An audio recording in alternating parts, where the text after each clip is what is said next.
प्रस्ताव दिला, त्याने प्रस्ताव आम्हाला पाठविला आणि 2-3 बैठका झाल्या. त्याच्यात सकारात्मक चर्चा झाली आणि जेव्हा चर्चेला लास्ट आलं त्यावेळेस आमची जी प्रस्ताव होता त्याला ते सकारात्मक नव्हते, त्याच्यामुळं युती होऊ शकली नाही.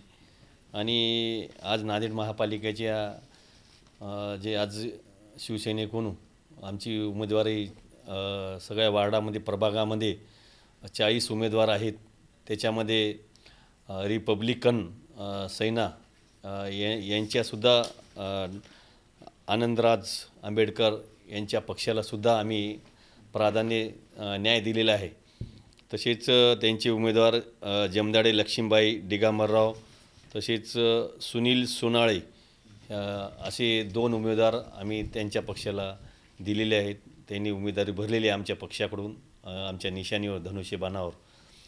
येणाऱ्या काळामध्ये 40ला 40 आम्ही असे चांगले उमेदवार सक्षम नगरपालिकेमध्ये माझ्यासोबत काम केलेले नगरसेवक माझी असे 40ला 40 उमेदवार आहेत आणि चांगले उत्कृष्ट उमेदवार काम करणारे, लोकांच्या सुखदुःखात जाणारे आणि माझ्यासकट मी सकाळी जसं काम करतो, जनतेच्या सेवेमध्ये राहतो, तसेच उमेदवार आपण यांनाच उमेदवारी दिलेली आहे. येणाऱ्या काळामध्ये 100% 40ला 40 या नांदेड उत्तर मतदारसंघामध्ये शिवसेनेचे उमेदवार निवडून येतील. माहीत नाही, तिथले आमदार आनंदराव बोंडारकर यांची माहिती देतील. दक्षिणमधून राष्ट्रवादी आणि शिंदे सेनेची युती झालेली आहे असं समजतंय, तर आता शिंदे सेनेत फूट पडली म्हणावं लागेल. तसं काही नाही, फूटमीट काही नाही पडली. मी अगोदरच शिंदे साहेबाला कळविलं की बा मी भाजप संघ सकारात्मक आहे आणि भाजप संघ युती करणार आहे. मग आता जमलं नाही त्यावेळेस बी नंतर बी सांगितलं बाबा असं असं हे सुद्धा असा प्रस्ताव पाठवलेला आहे आणि शिंदे साहेबांनी सांगितले की तू जसा निर्णय घ्यायचा ते घ्या. त्याची युती होईल अशी सुरुवातीपासून चर्चा होती. राष्ट्रवादीचे आमदार प्रताप पाटील चिखलीकर आणि शिवसेनेचे आमदार हेमंत पाटील म्हणत होते की आमची युती होईल, परंतु नांदेड उत्तरमध्ये युती करण्याबाबत आपला प्रतिसाद नव्हता असा एक आरोप होतोय. काय नेमकं? नाही, आम्हाला पहिलेपासून नांदेड उत्तर मतदारसंघामध्ये भाजप संघच युती करायची होती. काही कारणानुसार ठीक आहे, प्रस्ताव आम्ही पाटील तर ते चर्चा झाली बरंच प्रस्तावावर.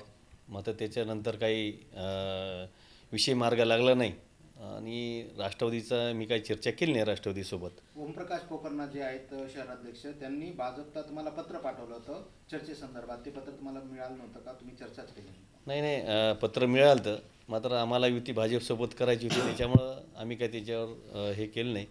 त्याला सांगितले की बा भाजपसोबत आम्हाला युती करायची आणि भाजपसोबतच युती करण्यासाठी सकारात्मक चर्चा आम्ही करण्यासाठी तयार आहे असं सांगितलं. की आता अशोकराव चव्हाणांकडे जे उमेदवार होते त्या उमेदवारांपैकी आपल्याकडे काय उमेदवार आहेत?